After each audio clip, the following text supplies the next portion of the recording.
Hello children, and I welcome you back to our grammar section. Today we're going to cover conjunction. Yes, what are conjunctions? It's a very interesting topic. Like English, we cannot go without some rules, right? So we are going to discuss all the rules of conjunction. But before that, I forgot to introduce myself. I am Kashish and I welcome you to English with Kashish. So let's start conjunction. Now, before we start, let us see what conjunction actually means. Conjunction is a part of speech that connects words, phrases or clauses. Now, if I come and tell you on the table, will you understand what I said? What is on the table and why is she telling me that? So to complete a sentence, we need words, right? There is a book on the table, then the word is complete, isn't it? So let's see what a phrase is. Now, as I told you, conjunction is a part of speech that connects. Now, connects a phrase. What is a phrase? A phrase is a group of words that doesn't make complete sense. Like as I told you, on the table. Doesn't make complete sense, right? But if I say there is a book on the table, so what is a conjunction here? On. There is a book on the table. Okay, so we connected the two phrases and we made it a complete sentence.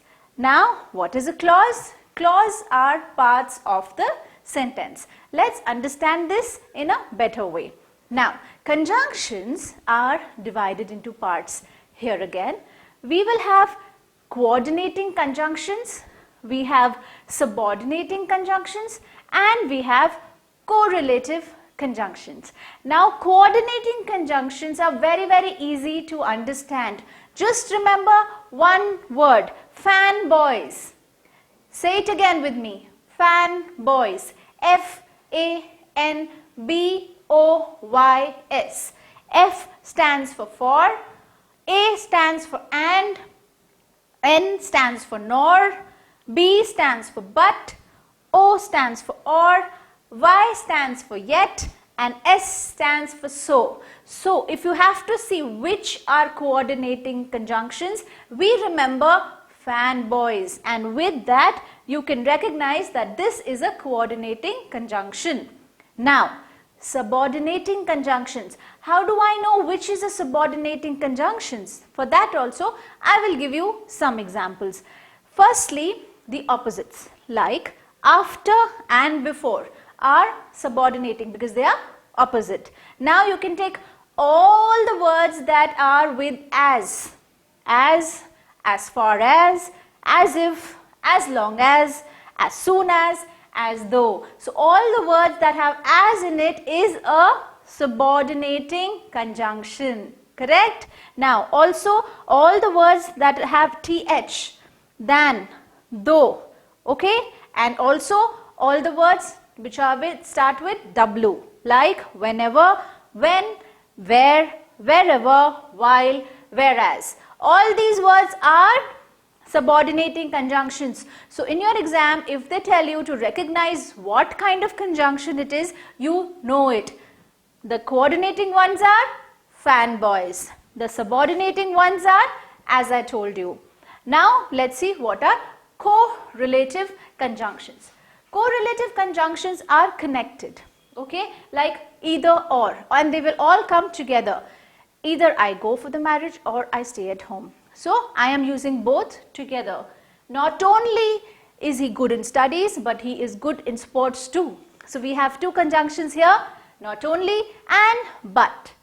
Also, neither nor, both, and, whether or, just as, so, the, if you have two in the same sentence, as much and as, no sooner than that, than and rather than. So these are correlative conjunctions. Let's move on. Now, let's see these conjunctions with the definition and an example so you understand it in a much clearer way. Let's see although and even though. So although and even though, it doesn't matter or makes a difference. Although or even though I have the money, I won't buy the shoes. I have the money, I won't buy the shoes. Even if you use it or you don't, it doesn't make a difference. And is obviously, you know, when do we use and? When we are adding in extra, in addition or extra or plus. I enjoy tea and cookies when I eat a snack. Because, when do we use because? The reason is, I got wet because. Why I got wet? Because I did not have my umbrella. But to introduce an opposing idea, I am telling you why do you use these conjunctions. So when you have to make a sentence, you will know which conjunction to use. Now, but. When do we use but? When you are opposing the idea. I'd like to buy those shoes, but I don't have the money. You are opposing the idea. You want to buy the shoes, but you don't have the money. Despite. It doesn't matter or make a difference. So it doesn't matter if I do this, but. Like, despite having the money, I didn't buy the shoes. I had the money, but I did not buy it. However, when do you use however?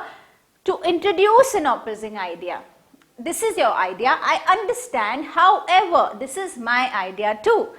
It always begins in a new sentence. Always remember this, that whenever you use however, you begin with a new sentence.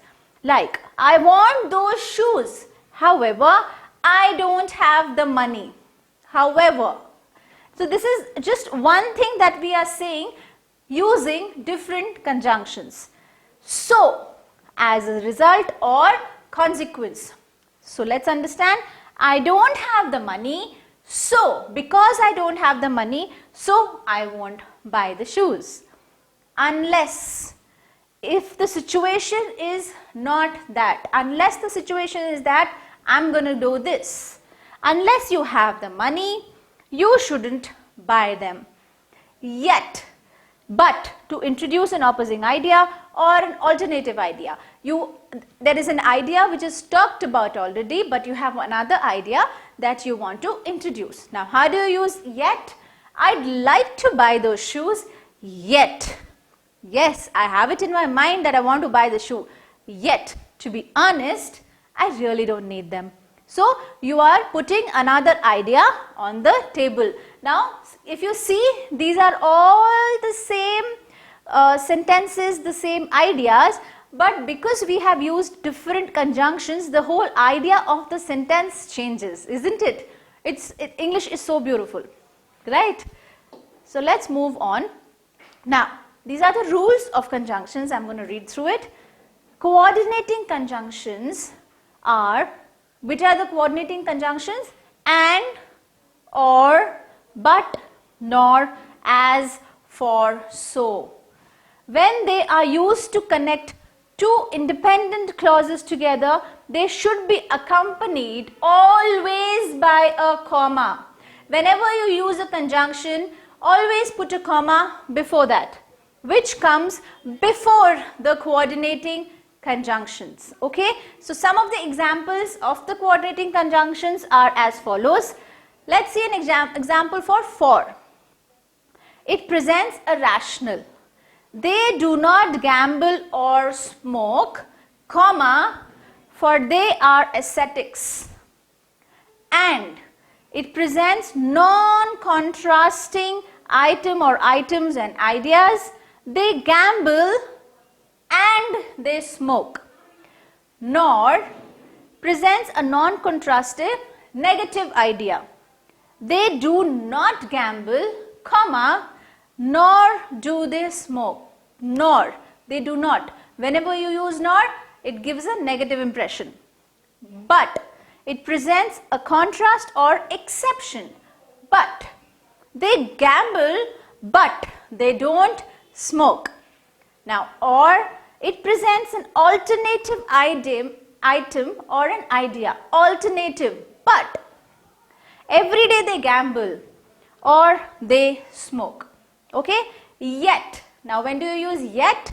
Yet presents a contrast or expression. Exception. It's an exception.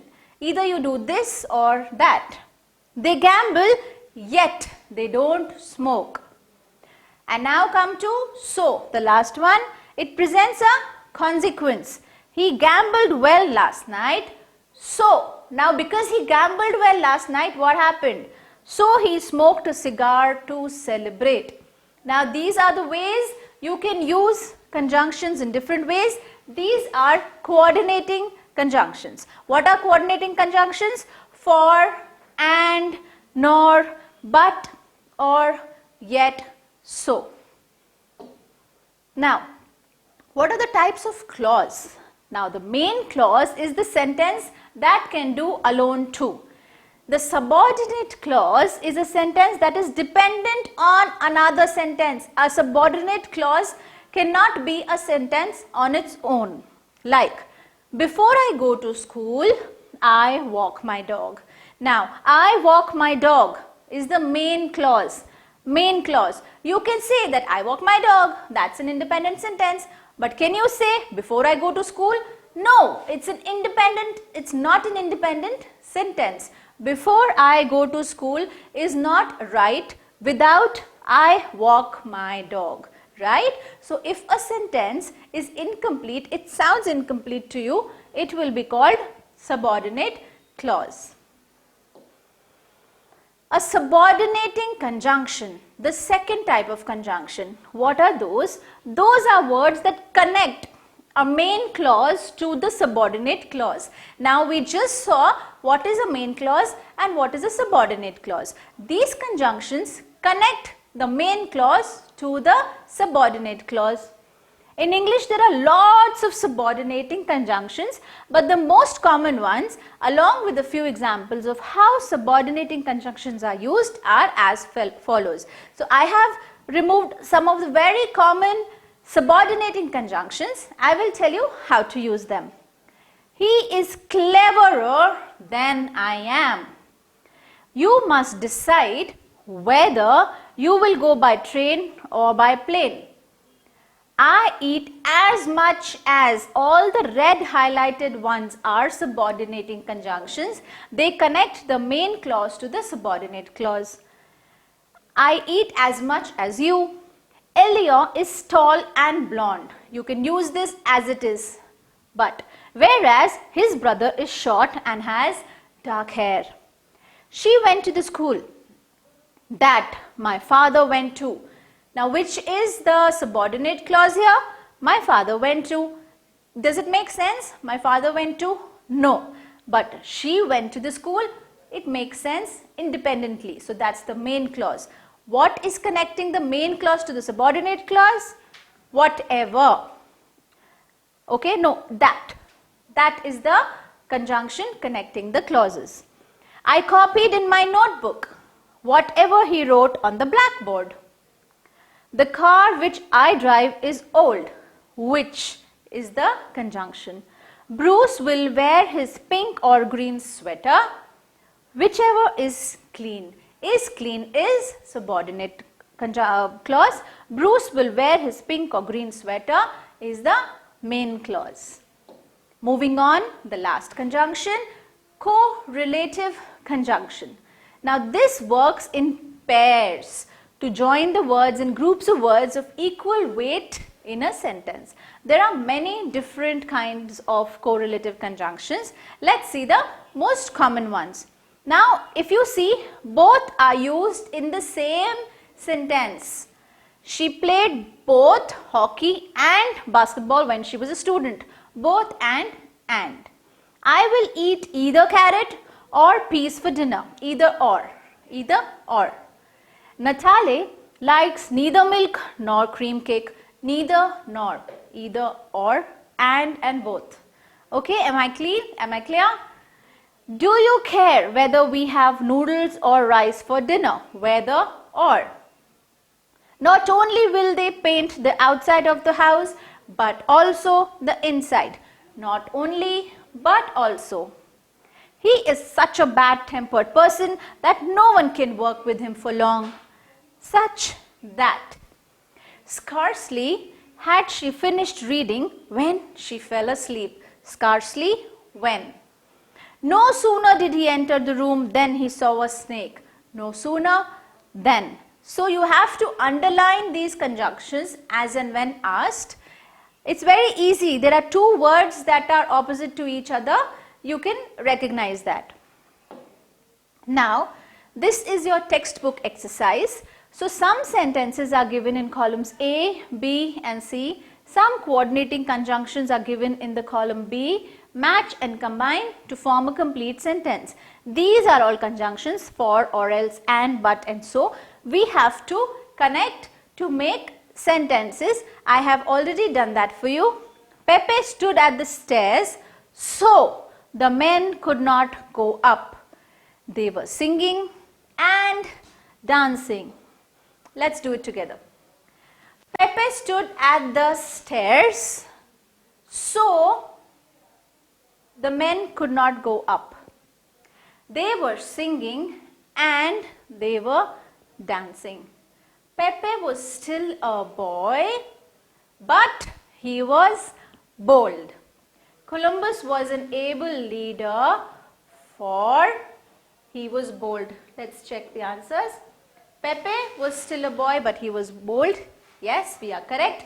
Columbus was an able leader, or else his crew would have turned violent, and we will reach the shore. So God is our guide.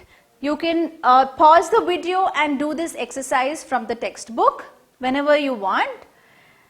So this is what conjunction is. Just remember the rules, the first, the second and the third, and it will be very easy for you to recognize the conjunctions in the statement. The exercises can come either by fill in the blanks or like how we did crisscross to match. It's very easy if you understand it well. Any problem, do comment. We will solve all your queries. With this, I finish conjunctions and I will see you soon with another grammar topic. Till then, I sign out. Bye-bye.